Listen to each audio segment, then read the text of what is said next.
Hoje nós temos o prazer de estar recebendo no nosso estúdio o supervisor do Imposto de Renda do Estado de São Paulo. É o doutor Ricardo Roberto Mendes Ribeiro Júnior. É um prazer tê-lo conosco. É um prazer aceitar esse convite de vocês aqui e é uma grande oportunidade para a gente poder bater um bom papo. Muito obrigado. Bem, quando se fala em imposto de renda, a primeira indagação é: a Receita está esperando receber quantas declarações esse ano? Para esse ano, a Receita espera receber 43 milhões de declarações. Nós já passamos da metade do prazo, faltam 25 dias para a entrega e 22 milhões de brasileiros já apresentaram sua declaração de imposto de renda. O grande temor chama-se malha fina. Conta para gente, o que é que tem que ser feito para não se cair na malha fina? A população se preocupa, o contribuinte se preocupa, mas a malha fina não é um bicho de 7 cabeças. A malha fina, ela vem para fazer com que o contribuinte ele consiga resolver algum problema que estava errado na sua declaração. Então, como que eu faço para não cair na malha fina? Primeiro, a minha primeira dica é usar a declaração pré-preenchida. A declaração pré-preenchida, ela não é garantia de que não vai cair na malha, mas ela facilita com que o contribuinte não caia na malha. Além disso, o contribuinte tem que ter toda a documentação da sua declaração para fazer. E aí, com base nessa documentação, ele vai preenchendo conforme a orientação. A declaração é bem fácil de ser feita, ela é bem intuitiva. Então, vamos colocar alguns fatos que fazem com que o contribuinte caia na malha fina. O principal deles é a omissão de rendimentos. Então, vamos tomar cuidado. Vamos verificar todos os rendimentos que eu tive. Então, eu vou colocar, inclusive, aquele rendimento do aluguel. Se eu tive um rendimento, se eu sou um motorista de aplicativo, eu vou colocar aquele meu rendimento. Também vou resgatar uma previdência privada, o rendimento do meu trabalho. Então, não posso esquecer nenhum rendimento. E, em especial, se eu tenho um dependente, a declaração ela precisa não só trazer os benefícios que esse dependente me traz, que são as deduções, mas eu preciso também trazer todos os rendimentos desse meu dependente, todos os bens dele também, para não ter problema de cair na malha fina. Esse ano tivemos novidades também a nível da tabela do imposto de renda. O que mudou? As condições de obrigatoriedade do imposto de renda, elas foram mudadas em função da mudança da tabela progressiva. A tabela progressiva ela foi uma de janeiro até abril e a partir de maio até dezembro ela mudou. Então, em função disso, os valores da declaração mudaram e também houve algumas atualizações nas questões de obrigatoriedade. As principais delas foram em relação aos rendimentos tributáveis. Então, para esse ano, só está obrigado a declarar quem teve rendimentos tributáveis acima de R$ 30.639,90. Então, esse é o número para esse ano, que já está com base na tabela corrigida. Além disso, eu preciso saber que não é só isso que obriga uma pessoa a declarar, são vários outros itens. Então, eu preciso olhar item por item para ver se eu me enquadro e estou obrigado a declarar. E bastou me enquadrar em um deles, eu não preciso ir para o próximo, porque se eu estou lá em um item, eu sou obrigado a fazer a declaração. Outra novidade para esse ano foi o aumento do valor de rendimentos isentos e não tributáveis, ou tributados exclusivamente na fonte. Até o ano passado, ficava obrigado quem tinha até 40 mil reais, maior do que 40 mil. Para esse ano, é maior que 200 mil. Também teve uma mudança significativa em relação aos bens e direitos. O ano passado, quem tinha bens e direitos acima de 300 mil ficava obrigado a declarar. Para esse ano já são 800 mil. Então, muita gente vai deixar de declarar, não vai precisar mais declarar porque já não vai atingir os limites. Para esse ano, como teve muita alteração de condições de obrigatoriedade, a Receita Federal lançou uma ferramenta muito importante, que é um dispositivo que você, no próprio site da Receita, pode verificar se você é ou não obrigado a declarar.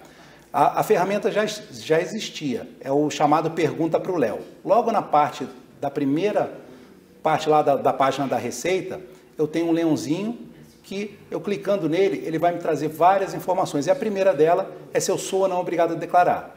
Aí, eu respondendo perguntas simples de sim ou não, ele vai dizer se eu sou ou não obrigado a declarar. Então, utilize essa ferramenta para saber se você está ou não obrigado a declarar. Existem situações onde a pessoa recebe a informação do banco que ele tem a pendência e como é que faz? Como é que ele resolve? Ele tem a pendência, ele ganha 2 salários mínimos, teve uma pequena diferença, tem que pagar o imposto, não tem?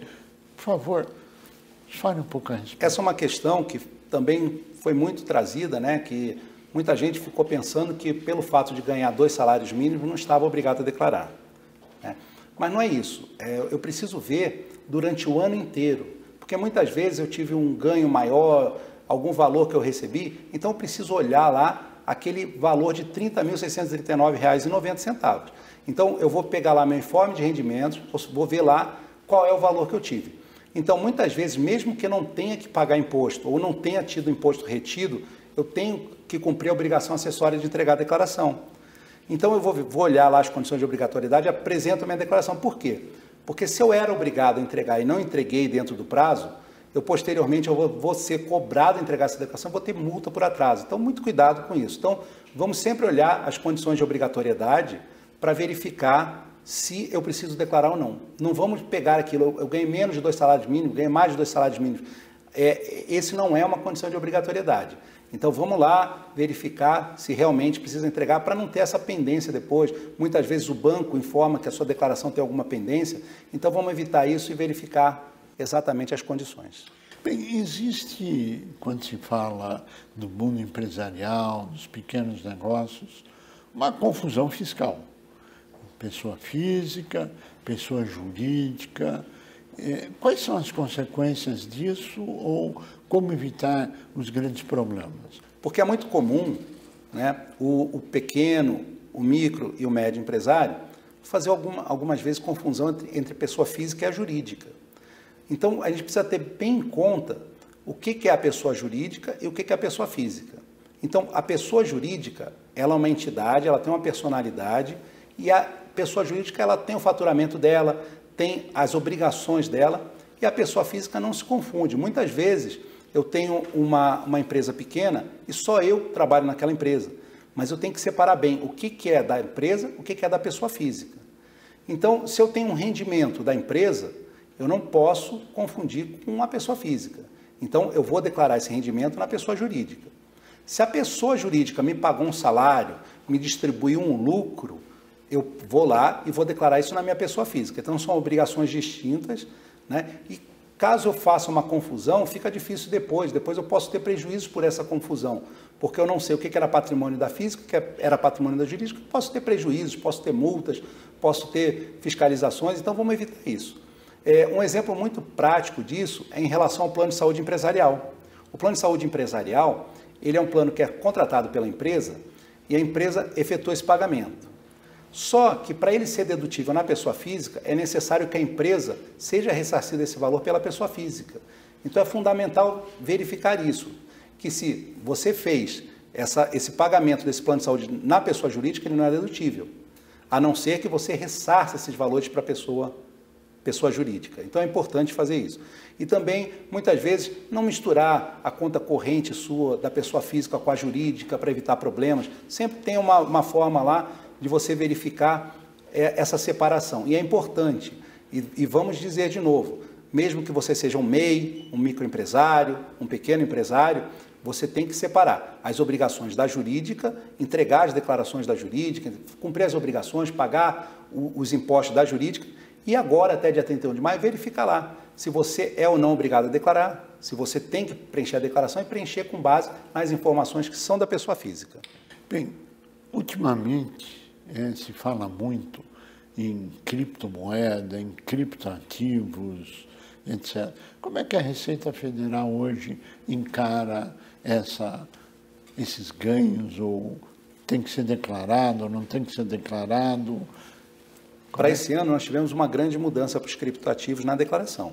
Então, quem tem criptoativos, esse ano vai precisar discriminar qual criptoativo que tem. Além disso, além de falar qual tipo, se ele tem uma stablecoin, uma altcoin, ou até um Bitcoin, se ele tiver em sua propriedade, ele vai discriminar qual que é, a quantidade que tem. E uma informação importante para esse ano é se você custodia esse criptoativo ou se você tem alguma exchange, alguma corretora cuidando desse seu criptoativo. E no caso de você ter uma corretora, uma exchange custodiando seu criptoativo, obrigatoriamente você vai ter que colocar o CNPJ dessa exchange na sua declaração. Então, essa é uma novidade para esse ano. Então, muito cuidado. Como é que fica a grande questão de pensão alimentícia? O Supremo Tribunal Federal teve umas decisões. Como é que isso é encarado, que nós estamos aqui no finzinho do nosso tempo? Então, tá bom. A pensão alimentícia, o Supremo Tribunal Federal considerou ela como isenta do imposto de renda. Então, quem recebe vai declarar esse valor como rendimento isento e não tributável. E aí vai verificar se fica ou não obrigado a declarar. Porém, quem paga continua podendo deduzir essa pensão alimentícia. Só que a legislação ela é bem clara. Para deduzir essa pensão, eu preciso ou ter uma decisão judicial definindo o pagamento dessa pensão ou uma escritura pública que determina o pagamento dessa pensão.